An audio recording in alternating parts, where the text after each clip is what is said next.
आज के इस वीडियो में हम भारत के राष्ट्रीय प्रतीकों के बारे में टॉप 50 क्वेश्चंस को हल करने वाले हैं। साथ में मैं आपको इन प्रश्नों का विस्तार पूर्वक विश्लेषण भी बताऊंगा। तो दोस्तों इस वीडियो में अंत तक बने रहिएगा।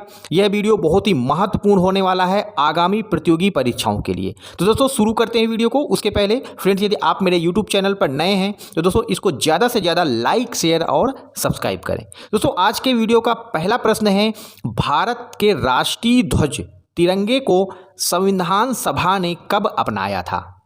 तो फ्रेंड्स इस प्रश्न का सही उत्तर है ऑप्शन बी।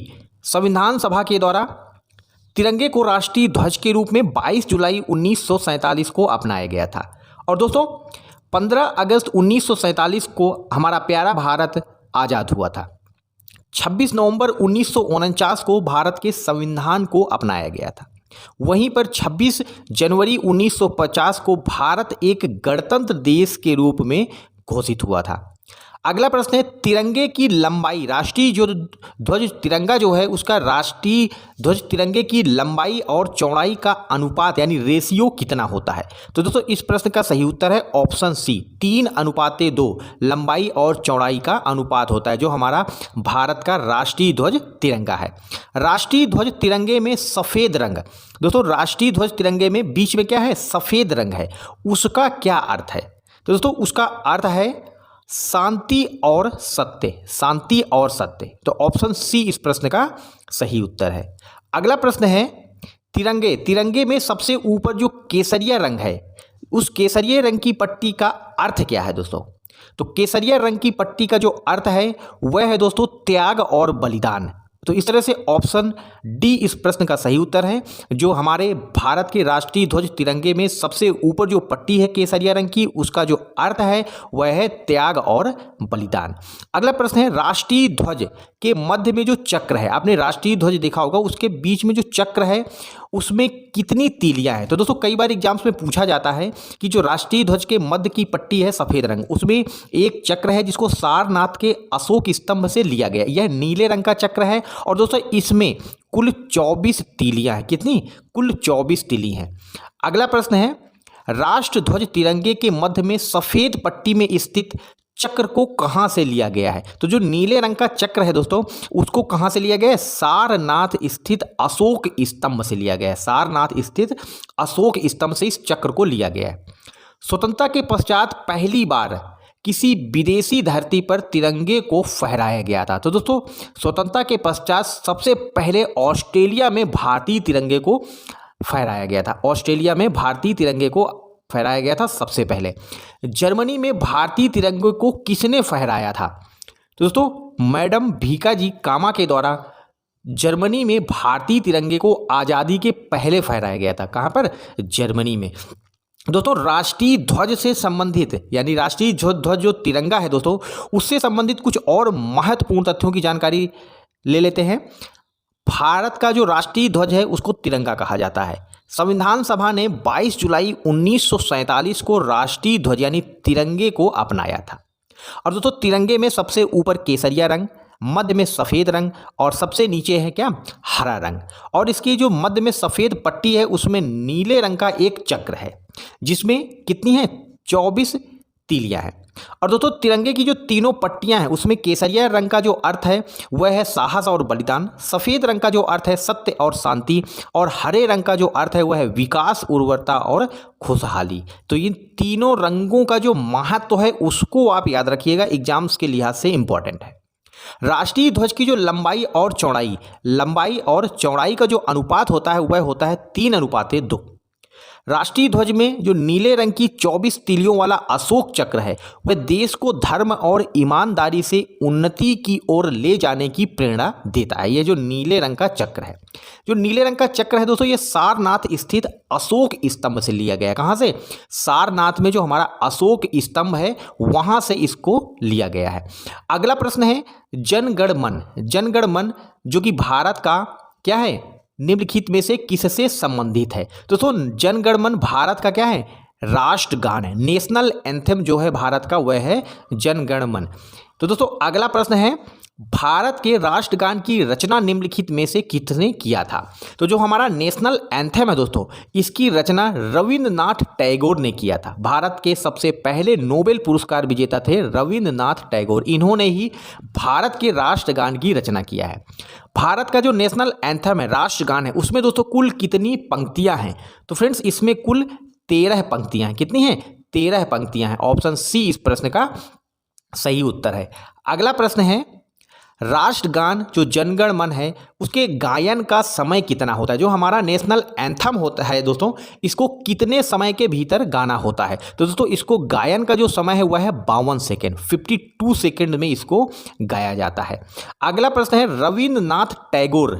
रविंद्रनाथ टैगोर ने किस देश के राष्ट्रगान की रचना किया है? दोस्तों भारत के राष्ट्रगान की रचना के साथ साथ रविंद्रनाथ टैगोर ने बांग्लादेश के राष्ट्रगान की भी रचना किया है, जो है अमार सोनार बांग्ला। तो रविंद्रनाथ टैगोर ने 2 देशों के राष्ट्रगान की रचना किया है। जनगण मन को राष्ट्रगान के रूप में कब अपनाया गया था? तो फ्रेंड्स जनगण मन को राष्ट्रगान के रूप में संविधान सभा ने 24 जनवरी 1950 को अपनाया था। कब? 24 जनवरी 1950 को। इस डेट को आप याद रखिएगा, मोस्ट इंपॉर्टेंट है। और दोस्तों और महत्वपूर्ण जानकारी ले लेते हैं राष्ट्रगान से संबंधित। राष्ट्रगान क्या है? जनगण मन। इसकी रचना जो रविंद्रनाथ टैगोर ने किया है। रविंद्रनाथ टैगोर ने इसकी रचना जो मूल रूप से बांग्ला भाषा में किया था। राष्ट्रगान को भारतीय संविधान सभा ने 24 जनवरी 1950 को अंगीकृत किया गया। और भारत में सर्वप्रथम इस राष्ट्रगान को 27 दिसंबर 1911 को भारतीय राष्ट्रीय कांग्रेस के कलकत्ता अधिवेशन में गाया गया था। राष्ट्रगान सर्वप्रथम 1912 में तत्वबोधिनी नामक पत्रिका में प्रकाशित हुआ था और उसका शीर्षक था दोस्तों भारत भाग्य विधाता। राष्ट्रगान में कुल 13 पंक्तियां हैं और राष्ट्रगान को पूरे गायन में कितना समय लगता है? 52 सेकेंड का समय लगता है। ये मोस्ट इंपॉर्टेंट पॉइंट है दोस्तों, 52 सेकेंड। इसको आप याद रखिएगा, एग्जाम्स में कई बार इससे प्रश्न बना हुआ है। अगला महत्वपूर्ण तथ्य दोस्तों, कैप्टन राम सिंह ठाकुर ने राष्ट्रीय गान को क्या संगीतमय धुन प्राप्त दिया है। टैगोर ने बांग्लादेश के राष्ट्रगान अमार सोनार बांग्ला की भी रचना किया है। 15 नवंबर 2010 को दूरसंचार विभाग ने एक विज्ञप्ति, एक एडवर्टाइजमेंट के द्वारा राष्ट्रगान को कॉलर ट्यून नहीं बनाने का निर्देश जारी किया था। अगला दोस्तों महत्वपूर्ण तथ्य दोस्तों, रविंद्रनाथ टैगोर जिन्होंने भारत और बांग्लादेश के राष्ट्रगान की रचना की, वह भारत के पहले नोबेल पुरस्कार विजेता हैं। दोस्तों भारत के पहले और उसके अलावा गैर यूरोपियन पहले व्यक्ति हैं जिनको नोबेल पुरस्कार से सम्मानित किया गया। नोबेल पुरस्कार जो है दोस्तों वह विश्व का सर्वोच्च सम्मान पुरस्कार है और रविंद्रनाथ टैगोर को साहित्य के क्षेत्र में नोबेल पुरस्कार दिया गया था। इनकी कृति थी गीतांजलि, उसके लिए इनको नोबेल पुरस्कार दिया गया था। कब? 1913 ईस्वी में दोस्तों। तो भारत के सबसे पहले व्यक्ति हैं जिनको नोबेल पुरस्कार से सम्मानित किया गया था। निम्नलिखित में से भारत का राष्ट्रीय गीत नेशनल सॉन्ग कौन सा है? तो दोस्तों भारत का राष्ट्रीय गीत है, नेशनल सॉन्ग है वंदे मातरम। ऑप्शन बी इस प्रश्न का सही उत्तर है। अगला प्रश्न, भारत के राष्ट्रीय गीत नेशनल सॉन्ग वंदे मातरम की रचना किसने किया है? तो दोस्तों भारत के राष्ट्रीय गीत वंदे मातरम की रचना किया था बंकिम चंद्र चटर्जी ने। बंकिम चंद्र चटर्जी ने। अगला प्रश्न है, बंकिम चंद्र चटर्जी के किस उपन्यास से राष्ट्रीय गीत वंदे मातरम को लिया गया है? तो इनका दोस्तों बहुत ही प्रसिद्ध उपन्यास है आनंद मठ। इसी से वंदे मातरम को लिया गया है। वंदे मातरम को कब नेशनल सॉन्ग के रूप में अपनाया गया था? कब इसको नेशनल सॉन्ग के रूप में स्वीकृति मिली थी? दोस्तों राष्ट्रीय गीत को 24 जनवरी 1950 को भारत के राष्ट्रीय गीत के रूप में अपना लिया गया था। अगला प्रश्न है, नेशनल सॉन्ग यानी जो वंदे मातरम है उसके गायन का समय कितना है? तो दोस्तों जैसे नेशनल एंथम को 52 सेकंड के अंदर गाया जाता है, उसी प्रकार नेशनल सॉन्ग जो वंदे मातरम है उसको 1 मिनट 5 सेकंड के अंदर ही गाया जाता है। तो इस तरह से ऑप्शन ए इस प्रश्न का सही उत्तर है। अगला प्रश्न है, फांसी के फंदे में झूलते हुए वंदे मातरम गाने वाला भारत के एकमात्र स्वतंत्रता सेनानी कौन थे? तो दोस्तों वह थे अशफाक उल्लाह खान, जो कि फांसी पर चढ़ते समय इन्होंने वंदे मातरम गीत गाया था। अगला दोस्तों वंदे मातरम से संबंधित और महत्वपूर्ण जानकारी लेंगे। भारत का राष्ट्रीय गीत वंदे मातरम है। बंकिम चंद्र चटर्जी ने राष्ट्रीय गीत की रचना बंगाली भाषा में किया था। राष्ट्रीय गीत की रचना बंकिम चंद्र चटर्जी द्वारा 1874 में की गई थी। राष्ट्रीय गीत के रूप में संविधान सभा ने इसको 24 जनवरी 1950 को अपना लिया था और बंकिम चंद्र चटर्जी ने इस राष्ट्रीय गीत की रचना अपने उपन्यास आनंद मठ में किया था। तो आनंद मठ याद रखिएगा, वेरी मोस्ट इंपॉर्टेंट है दोस्तों आनंद मठ। वंदे मातरम को संस्कृत भाषा में गाया जाता है। राष्ट्रीय गीत की जो धुन है, जो हमारा वंदे मातरम राष्ट्रीय गीत है, वह संस्कृत में गाया जाता है और इसकी धुन पन्नालाल घोष ने तैयार किया है। राष्ट्रीय गीत को कुल 1 मिनट 5 सेकंड के भीतर गाया जाता है। वंदे मातरम का जो अंग्रेजी में अनुवाद है वह है दोस्तों अरविंद घोष ने किया है। सर्वप्रथम 1927 में फांसी के फंदे पर झूलते हुए वंदे मातरम गाने वाले थे अशफाक उल्लाह खान। इसको भी आप याद रखिए। अगला दोस्तों, अगला प्रश्न है भारत का राष्ट्रीय चिन्ह नेशनल एम्बलम क्या है? तो दोस्तों भारत का राष्ट्रीय चिन्ह है अशोक स्तंभ। अशोक स्तंभ भारत का राष्ट्रीय चिन्ह है। अशोक स्तंभ को राष्ट्रीय चिन्ह के रूप में कब अपनाया गया था? तो दोस्तों राष्ट्रीय चिन्ह के रूप में जो अशोक स्तंभ है इसको 24 जनवरी 1950 को अपनाया गया था। नेशनल एम्बलम अशोक स्तंभ में कुल कितने जानवरों के चित्र अंकित हैं? तो दोस्तों नेशनल एम्बलम में आप देखेंगे तो उसमें कुल दोस्तों 3 प्रकार के जानवर अंकित हैं। इसमें कितने? 3 प्रकार के जानवर अंकित हैं। निम्नलिखित में से कौन सा या कौन से जानवर अशोक स्तंभ में अंकित है? तो दोस्तों अशोक स्तंभ में सांड अंकित है, बुल, हॉर्स यानी घोड़ा, लायन, शेर। ये तीनों ही जानवर हमारे भारत के राष्ट्रीय चिन्ह अशोक स्तंभ में अंकित है, जिसमें से 4 शेर हैं दोस्तों। शेरों की संख्या है 4 और 1 घोड़े की संख्या है यानी हॉर्स और 1 बुल। टोटल देखा जाए तो 6 हैं। अगला प्रश्न है अशोक स्तंभ में आपने देखा होगा नीचे पर लिखा रहता है सत्यमेव जयते। तो दोस्तों वह किस भाषा में लिखा गया है? तो दोस्तों यह देवनागरी लिपि में लिखा हुआ है सत्यमेव जयते और इसको सारनाथ के अशोक स्तंभ से इस सत्यमेव जयते को लिया गया है।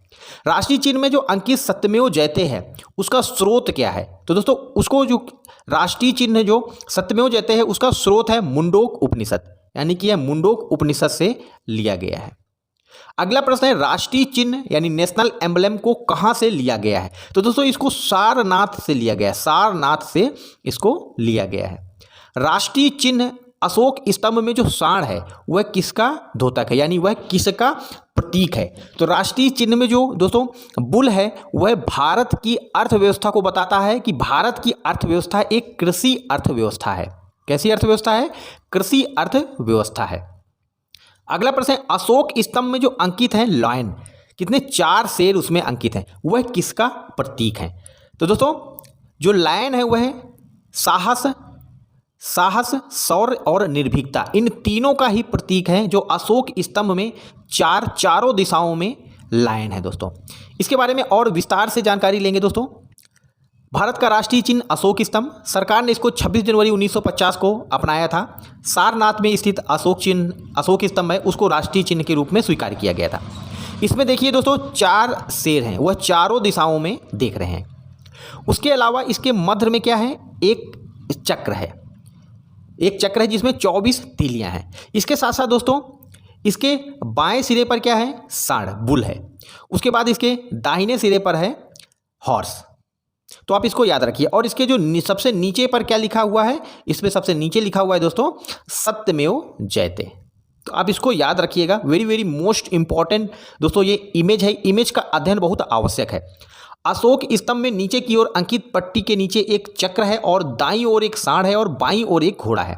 अशोक स्तंभ में नीचे की ओर देवनागरी लिपि में क्या लिखा हुआ है? सत्यमेव जयते। और इस सत्यमेव जयते को मुंडोक उपनिषद से लिया गया है। तो इसका मैंने पूरा आपको विश्लेषण बता दिया दोस्तों, पूरा विश्लेषण। इसमें 4 सिंह हैं, 1 बुल है, 1 हॉर्स है, बीच में एक चक्र है, नीचे सत्यमेव जयते लिखा हुआ है दोस्तों। किस लिपि में? देवनागरी लिपि में। इसके अलावा दोस्तों राष्ट्रीय जो चिन्ह है उसमें जो पशु हैं उनके अलग अलग प्रतीक हैं। जैसे कि सिंह शेर, इसका साहस, शौर्य और निर्भीकता का प्रतीक है। वहीं पर जो सांड है बुल, वह भारत की कृषि प्रधान अर्थव्यवस्था का प्रतीक है। और जो घोड़ा है वह अदम्य शक्ति, परिश्रम और गतिशीलता का प्रतीक है। भारत का राष्ट्रीय पशु कौन सा है, नेशनल एनिमल कौन सा है? तो दोस्तों भारत का राष्ट्रीय पशु है दोस्तों बाघ। भारत का राष्ट्रीय पशु है बाघ। अगला प्रश्न है राष्ट्रीय पशु नेशनल एनिमल बाघ का वैज्ञानिक नाम क्या है? तो दोस्तों इसका जो बाघ का वैज्ञानिक नाम है वह है पैंथेरा टाइग्रिसिस। क्या नाम है? पैंथेरा टाइग्रिसिस। कई बार राष्ट्रीय प्रतीक चिन्ह जो हैं उनके वैज्ञानिक नाम भी पूछे गए हैं, तो फ्रेंड्स इनको भी आप याद रखिएगा। बाघ को राष्ट्रीय पशु कब घोषित किया गया था? नेशनल एनिमल इसको कब घोषित किया गया था दोस्तों? इसको वर्ष 1973 में इसको राष्ट्रीय पशु यानी नेशनल एनिमल घोषित किया गया था। भारत के किस शासक को शेर ए मैसूर कहा जाता है? तो दोस्तों टीपू सुल्तान को शेर ए मैसूर कहा जाता है। ऑप्शन डी इस प्रश्न का सही उत्तर है। भारत के अलावा बाघ किस देश का राष्ट्रीय पशु है? तो दोस्तों बांग्लादेश का भी राष्ट्रीय पशु बाघ ही है। तो ऑप्शन ए इस प्रश्न का सही उत्तर है। राष्ट्रीय पशु बाघ के बारे में और महत्वपूर्ण जानकारी लेंगे दोस्तों। भारत का राष्ट्रीय पशु बाघ, इसका वैज्ञानिक नाम है पैंथेरा टाइग्रिसिस लिग्नाइस। इसको अपनी शालीनता, दृढ़ता, फुर्ती और शक्ति के कारण राष्ट्रीय पशु कहलाने का गौरव प्राप्त हुआ है। भारत सरकार ने 1972 में राष्ट्रीय पशु बाघ को घोषित किया था। इसके साथ साथ दोस्तों देश में बाघों की घटती संख्या को देखते हुए 1 अप्रैल 1973 में भारत सरकार को द्वारा बाघ परियोजना भी प्रारंभ की गई थी। मैसूर के शासक टीपू सुल्तान को शेर ए मैसूर भी कहा जाता है। टीपू सुल्तान के शासनकाल में बाघ को प्रतीक चिन्ह के रूप में अपनाया गया था। बाघ जो है बांग्लादेश का राष्ट्रीय पशु भी है और बांग्लादेश की बैंक नोटों पर भी यह अंकित है। तो बांग्लादेश का भी राष्ट्रीय पशु बाघ ही है। निम्नलिखित में से कौन सा राष्ट्रीय पक्षी है?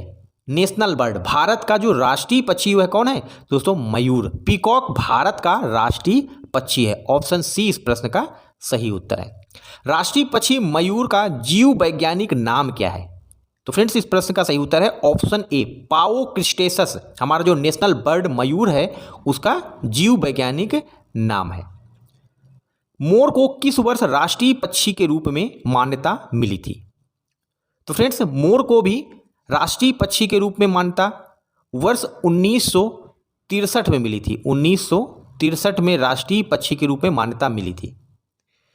अगला प्रश्न है पुराणों के अनुसार मोर किस भगवान का वाहन है? तो फ्रेंड्स इस प्रश्न का सही उत्तर है ऑप्शन सी, भगवान कार्तिकेय का वाहन है मोर पुराणों के अनुसार। और कार्तिकेय जो थे वह भगवान शिव के पुत्र थे।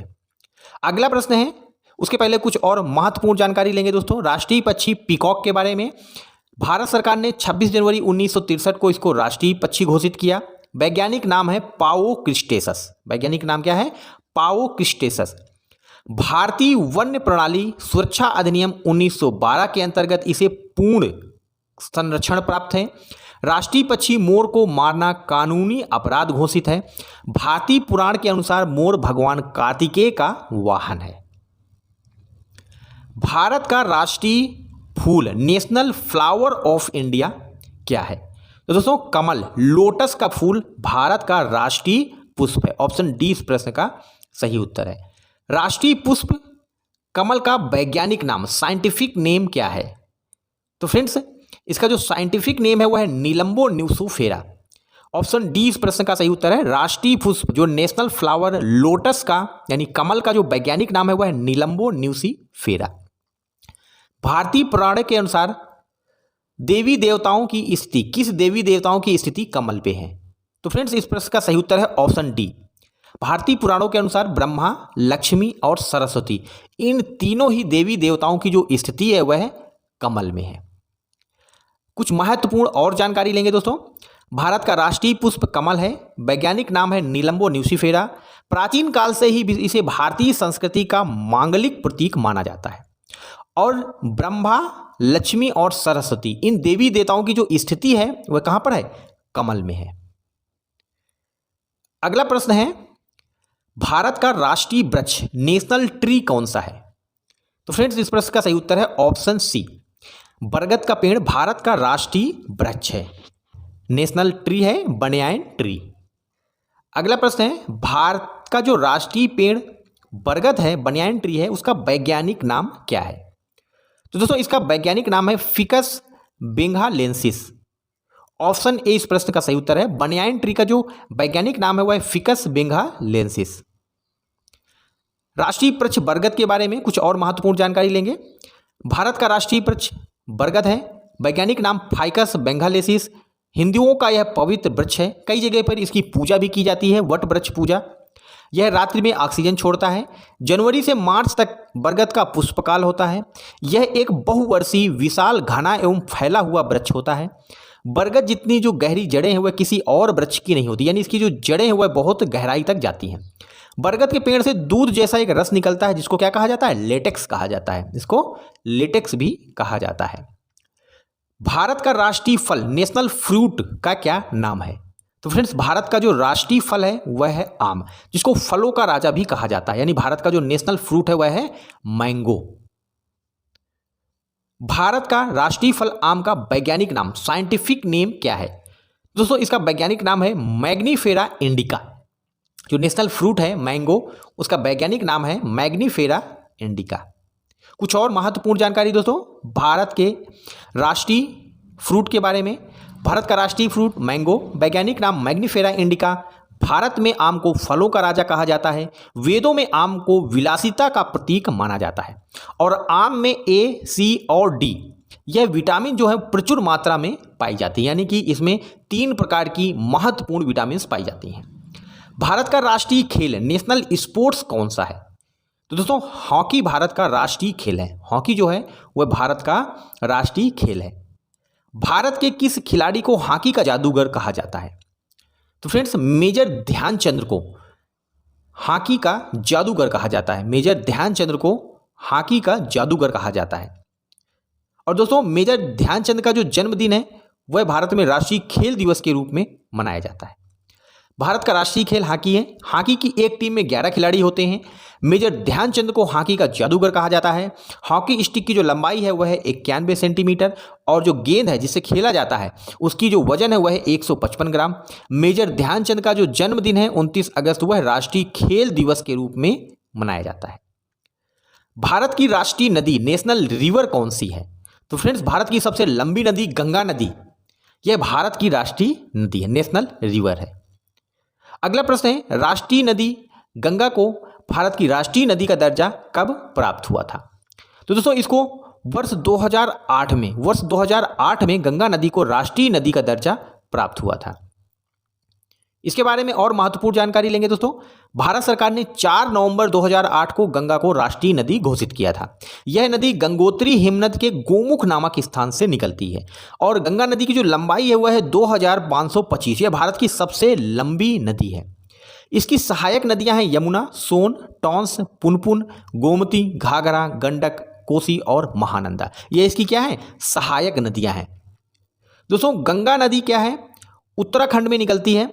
उसके पश्चात यह 4 अन्य राज्यों में बहती हुई बंगाल की खाड़ी में मिल जाती है।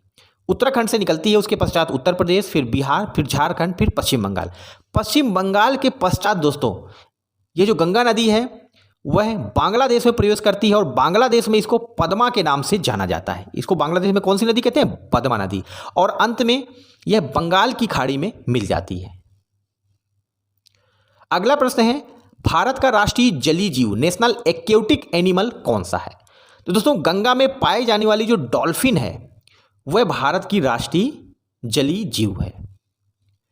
राष्ट्रीय जलीय जीव डॉल्फिन के बारे में और महत्वपूर्ण जानकारी दोस्तों, वर्ष 2009 को भारत सरकार ने वन और पर्यावरण मंत्रालय ने राष्ट्रीय जलीय जीव के रूप में गंगा डॉल्फिन को अपनाया था। वैज्ञानिक नाम है प्लास्टा निस्टा और गैंगटेटिक को राष्ट्रीय जलीय जीव घोषित किया गया है। केंद्र सरकार ने गंगा में डॉल्फिन की संख्या बढ़ाने के लिए प्रोजेक्ट डॉल्फिन भी शुरू किया था। इसे दोस्तों गंगा का टाइगर भी कहा जाता है। डॉल्फिन को गंगा नदी का टाइगर भी कहा जाता है। और दोस्तों मोस्ट इंपॉर्टेंट पॉइंट, गंगा की जो डॉल्फिन है वो दृष्टिहीन होती है क्योंकि इनकी आंखों में क्या नहीं होता? लेंस नहीं होते हैं। मादा डॉल्फिन की लंबाई नर डॉल्फिन से अधिक होती है। डॉल्फिन का उल्लेख दोस्तों महाभारत और बाबरनामा में भी मिलता है। भारत की राष्ट्रीय मुद्रा नेशनल करेंसी का क्या नाम है? तो दोस्तों भारत की जो राष्ट्रीय मुद्रा है वह है रुपया। रुपया भारत की राष्ट्रीय मुद्रा है। रुपया भारत की राष्ट्रीय मुद्रा है। राष्ट्रीय मुद्रा के प्रतीक चिन्ह आर के बारे में कुछ जानकारी लेंगे। भारतीय मुद्रा देवनागरी लिपि में कैसे लिखी जाती है? आर, रुपया। 2010 में सरकार द्वारा इसको अलग पहचान दी गई थी। भारतीय मुद्रा जो है विश्व की 5वीं ऐसी मुद्रा है जिसकी अपनी अलग पहचान है। इसके पहले अमेरिकी डॉलर, ब्रिटिश पाउंड, जापानी येन और यूरोपीय संघ का यूरो, इनकी अलग पहचान है। इसके साथ साथ दोस्तों मुंबई के आईआईटी के post graduate designer Uday Kumar ने भारतीय राष्ट्रीय मुद्रा आर को डिजाइन किया है। राष्ट्रीय मुद्रा का यह प्रतीक देवनागरी के अक्षर आर और रोमन अक्षर आर का मिला जुला रूप है। देवनागरी के अक्षर आर के बीच में जो एक रेखा काटती हुई तिरंगे का प्रतीक है। तो जो भारत का जो मुद्रा है इसमें आर है, इसमें एक जो रेखा है यह दोस्तों तिरंगे का प्रतीक है। और इस सीधी लाइन का एक आशय यह भी है समानता। भारत का राष्ट्रीय विरासत पशु नेशनल हेरिटेज एनिमल भारत का कौन सा है? तो फ्रेंड्स एलिफेंट, हाथी भारत का राष्ट्रीय विरासत पशु है। राष्ट्रीय विरासत पशु के बारे में कुछ और जानकारी हासिल करेंगे। 21 अक्टूबर 2010 को भारत सरकार ने एशियाई हाथी एलिफास इंडिका को राष्ट्रीय विरासत पशु घोषित किया था। सरकार ने वन क्षेत्रों में रहने वाले हाथियों के संरक्षण के लिए फरवरी 1992 में प्रोजेक्ट एलिफेंट यानी हाथी परियोजना भी शुरू की थी। हाथी के साक्ष्य सर्वप्रथम सिंधु घाटी सभ्यता की मुहरों में पाए गए हैं। यानी कि सिंधु घाटी सभ्यता में यह माना जाता है कि हाथी जानवर था। राष्ट्रीय पंचांग कैलेंडर के बारे में कुछ जानकारी लेंगे दोस्तों। सरकार द्वारा 22 मार्च 1957 को राष्ट्रीय पंचांग को अपनाया गया था। भारतीय राष्ट्रीय पंचांग शक संवत पर आधारित है।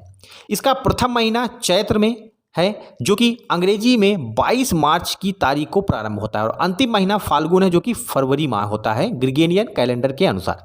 कुषाण वंशी शासक कनिष्क ने शक संवत को शुरू किया था। किसने? कनिष्क ने। राष्ट्रीय पंचांग में क्रमशः 12 महीने हैं कुल। पहला महीना है चैत्र, दूसरा है बैसाख, तीसरा है ज्येष्ठ, चौथा है आषाढ़, पांचवां है श्रावण, भाद्रपद, सातवां है अश्विन, आठवां है कार्तिक, नौवां है मार्गशीर्ष, 10वां है पौष, 11वां है माघ और 12वां है फाल्गुन। तो यह कुल 12 महीने हैं हिंदी के। इनको आप याद कर लीजिए, एग्जाम्स में पूछा जा सकता है। भारत की राष्ट्रीय भाषा नेशनल लैंग्वेज कौन सी है भारत की? तो फ्रेंड्स भारत की हिंदी जो है वह राष्ट्र भाषा है। भारत की राजभाषा है हिंदी। और दोस्तों संविधान के अनुच्छेद 343 के 1 में देवनागरी लिपि में लिखित हिंदी भारत की राजभाषा के रूप में उल्लेखित है। संविधान में यह भी स्पष्ट किया गया है कि इसके साथ साथ शासकीय कार्यों के लिए अंग्रेजी का भी प्रयोग किया जा सकता है। और दोस्तों भारतीय संविधान की 8वीं अनुसूची भाषा से संबंधित है, जिसमें जब इसको संविधान को अपनाया गया था तो इसमें कुल 14 भाषाएं थी, लेकिन बाद में 8 भाषाओं को और जोड़ दिया गया और वर्तमान में कुल भाषाओं की संख्या इसमें संवैधानिक भाषाएं जो है उसमें 8 है। और भारत की राजभाषा आप याद रखिए, भारत की राजभाषा है हिंदी। तो फ्रेंड्स यदि आपको यह वीडियो पसंद आया हो तो इसको ज़्यादा से ज़्यादा लाइक, शेयर और सब्सक्राइब करें। दोस्तों यह वीडियो बहुत ही महत्वपूर्ण है आगामी प्रतियोगी परीक्षाओं के लिए, क्योंकि हर व्यक्ति को भारत के राष्ट्रीय प्रतीकों को जानना बहुत ही आवश्यक है। धन्यवाद।